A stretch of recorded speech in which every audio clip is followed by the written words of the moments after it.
السلام عليكم ورحمة الله وبركاته. اليوم إجاني صديقي حمودي.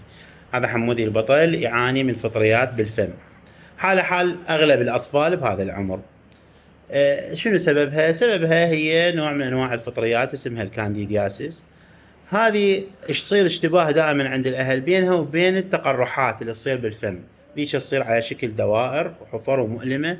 هذه أيضا مؤلمة لكن على شكل طبقة بيضاء تغطي مساحة من الفم، تكون منتشرة على اللسان أو على بطانة الفم من الجهات كلها.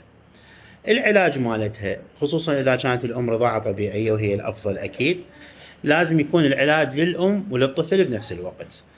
القطرات يكتبها الطبيب للطفل، تنعطى 4 مرات باليوم، تستمر إلى آن ما ينظف فم الطفل، وبعدها فد 4-5 أيام حتى نضمن عدم العودة مالتها. لازم يكتمل.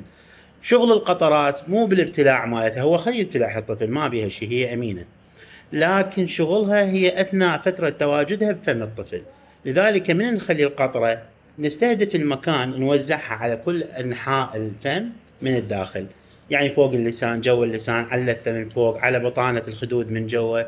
نخلي قطرة ونوخر، نخلي قطرة مثلا، نخلي قطرة نحسب ال5 أو نصلي على محمد، اللهم صل على محمد وآل محمد، إلى أن نوزعها وياخذ الفترة مالته العلاج حتى يشتغل 4 مرات باليوم.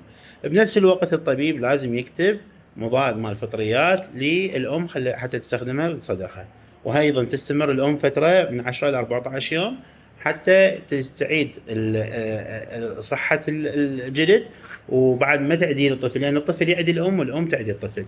فبهيك حالة نقدر نسيطر عليها. مرات أكو مكانات بعيدة فم الطفل، لازم الأم تلبس كف، تغسل إيدها وتلبس كف، وفد شاشة شي تلفه وتخلي من هاي القطرات حتى توصل بداخل فم الطفل للمكانات، تخليها تلوحة، يعني مو فرك، لأنه هاي إذا تنفرك تطلع دم، فتوصل المكانات البعيدة اللي ما توصل لها القطرة. مرات نتأكد أنه توصل لها حتى يتم العلاج. إن شاء الله صحة وعافية للجميع، وإن شاء الله ما يصيبكم أي مكروه.